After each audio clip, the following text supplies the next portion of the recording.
So in terms of the formations, and I try to simplify formations a little bit from my own feebleness, I guess.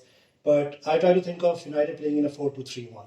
This season they are going to be. They are going to be playing that. Yeah. Pre-season has made that very clear. Yeah, Solskjaer sort of likes that. High pressing game as well. And high pressing trying game, to play fast. Trying to play fast, have fast attackers who run run past defenders. So now in the midfield three, we've usually seen him, and especially saw him in my book, saw him under Mourinho, is that he was not in the forward third. He's not going to be there this season either. Most likely going to pair up with Matic with Matic second if he stays at the club. If he stays at the club, I still think that's not the perfect position for him. I do not see him as a complete box-to-box midfielder. I think he can. I think that the reason why he's gets all this criticism is that he has the ability. He has the ability to be a box-to-box midfielder. He has the ability to even be a DM if necessary. But I still think that Pogba shines the most when he is in that number 10 role, when he does not have the defensive responsibilities, when he has good defensive midfielders behind him or next to him or around him, so that he has the license to go forward. He's brilliant with his passes. He's a great crosser of the ball as well. So even if they play in a flat 4-3-3, he can be on the left side and be one of the only ones that's allowed to bomb forward. He can cross the ball in. He has the ability to create through balls. He has the ability to create chances for the striker. And if they have a striker with the likes of Rashford, and if they get, well, let's say Dybala, there is a really good chance of him excelling. I think if Dybala comes into the side, he probably slots into that number 10 role, and Rashford's probably playing further up front. But I think it's a very fair and pertinent point to raise in terms of the formations, because statistically speaking, once again, if you take the times that Pogba has played in a 4-3-3 for United versus the times he's played in a 4-3-2-1, Pogba has generally played better in the 4-3-3.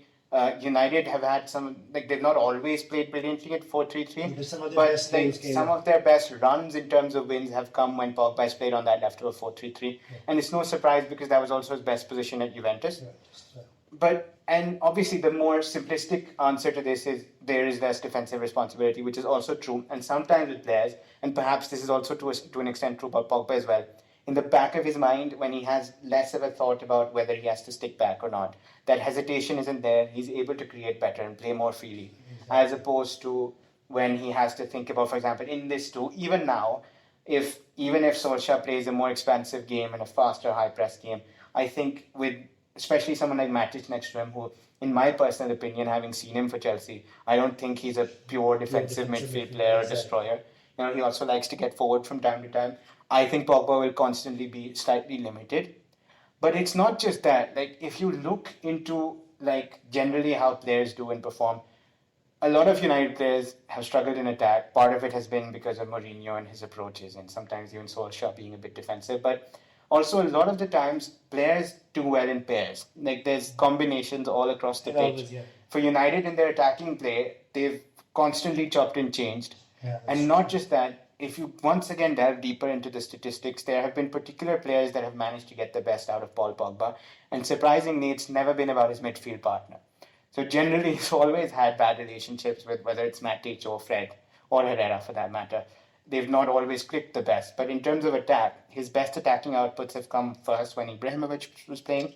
After that, he's not been able to get the same kind of attacking input from Lukaku and Mata and these types of players. He's not connected well with them. But surprisingly, if you recall, one of the other players that did really well in Solskjaer's initial time was Anthony Martial. And surprisingly, once again, the statistics seem to back that Pogba seems to do much better when Anthony Martial is on the pitch, because from an attacking perspective, they combine a lot better. So perhaps it's time for United to give Pogba some consistent partners and try and get them to gel well together. So you might even see even more from Pogba than you're seeing currently. But I think to come back to your point, you have to stop expecting him to be winning you tackles or intercepting you balls. That's not his game. But one thing he does do better than most players in the Premier League, and definitely every single player in the Manchester United team, is he wins the aerial duels. His amount of aerial duels won is even higher than Matic, who's supposed to be their best defenseman, and much higher than the likes of Herrera, etc. So the positives of Pogba are sufficient enough. And like if you talk about like once again, like the last thing I'm gonna say on this, every meaningful major stat, there was this like article they published, like in terms of chances created, goals, assists, etc., etc., etc. Pogba was leading every single one of them for United last season. Wow. And despite all of that, United fans would rather sell him and rebuild than try and make him a central part of that team and try and build a consistent setup around him. Yeah, well, that's coming to that. That idea of selling Pogba and rebuilding is always comes to the next question that comes to my mind is always, and I don't want to go into that, but I just sort of want to put it out there: is who do they buy? Who is the guy that they think that if they kick Pogba out, who's the one that's better than him? If they think that Matic, McTominay, and Dybala is going to be better than Matic, Pogba, and Dybala. I'm sorry, this is mistaken. Or if they think that Dybala is the guy that will come in and replace Pogba and the team will be better for it, I don't think they've been watching Dybala for the last few seasons. If they think Bruno Fernandes is coming in, it doesn't look like it right now. And even if he does come in, it's like, how can you be sure that he's going to perform? You're sort of putting one season with Sporting Lisbon. With the Portuguese, in the Portuguese league. It's big gamble that you're taking Pogba out and putting someone in great quality, but still it's untested. Especially when you know that the entire team around him has been poor, and you've had managerial problems, and your team generally has been poor. So perhaps when you have some consistency in the team and management as well, and like your team as a whole plays well around you, maybe you start seeing the best of Pogba in that situation as well. I think you sort of, I definitely you hit the nail on the head in the sense that a lot of times what I see is that when world-class players, when you have world-class players in your team, they tend to, yes, take all the plaudits when the team's doing well. Yeah. But they also take all the criticism Absolutely. when the team's not doing that great. And United have not been doing great, especially after the first 9-10 games of Solskjaer. It just seemed everything derailed. And all the blame came on Pogba, and it sort of burst open in the last match in Cardiff when he was actually booed and he had to complain to the staff that he's been booed. Yeah. It just shows that there's a lot of expectation on him, but I feel that the expectation is misdirected. And a lot of it sometimes, again, I want to come back to something that you said, that he walks a lot and that he doesn't seem to be putting a lot of effort into it.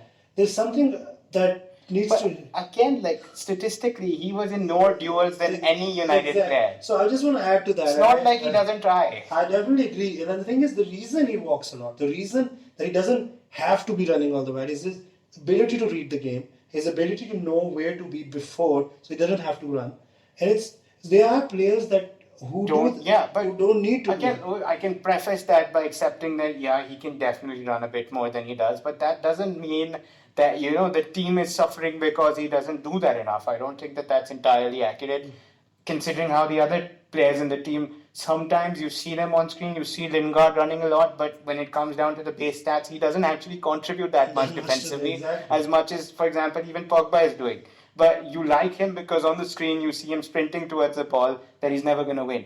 So, like, that's one of the other things, right? So when a player is trying to make a lot of passes or is trying a lot of shots, and again, Pogba is one of the highest shot takers, is the highest shot taker in the United team. Yeah. He's not going to score all of them, but he has a 62% shot accuracy rate. But because he takes a lot of shots, because he tries a lot of passes, United fans, when they don't work, look at him and say, oh, he's losing the ball a lot. Exactly. Or when he has passed the ball in an awkward position, there's not a lot on and he loses the ball.